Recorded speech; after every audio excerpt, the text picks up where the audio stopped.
Every industry has its tricks. Want to know a few realtor tricks? That's what's coming up next.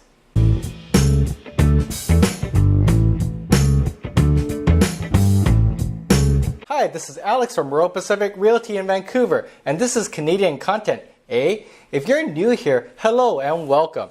I talk about everything real estate in the Vancouver area with new videos every Tuesday and Friday. Hit that subscribe button, that little bell, because being a smart, savvy consumer is a good idea.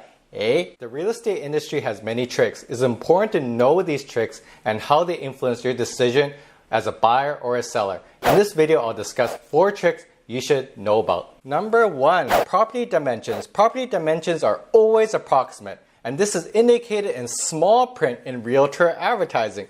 Nothing is stopping a realtor from approximating these dimensions. Realtors can easily market, say, a 960 square feet condo for 1,000 square feet. This is great for the sellers but bad for the buyers. I recommend referencing the strata plan for condos and building plans if you are purchasing a house. Number 2, the number of bedrooms. A bedroom is defined as a room with 4 walls, a closet, and a window. Even though you may not care if that den is labeled a bedroom, you should care when it's time to sell your home, as the number of real bedrooms will affect your home's value. Number 3, the days on the market.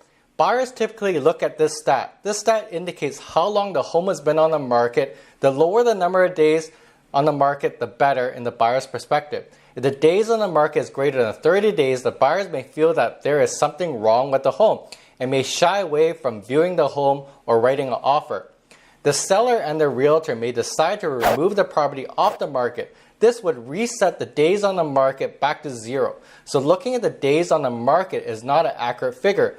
I would recommend looking at the property history on multiple listing service versus the days on the market. Number 4, price reductions. Buyers like to ask if the home has had any price reductions.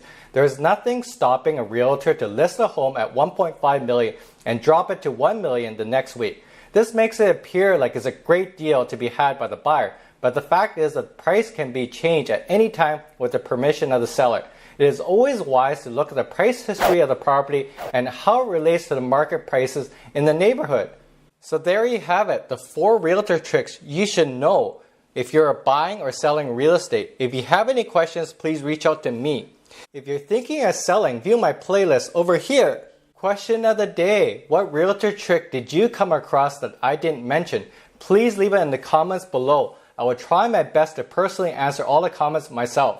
As always, please like, share, and subscribe and become a smart, savvy consumer. I make educational videos every Tuesday and videos every Friday. This is Alex from Vancouver, and thank you for watching this video.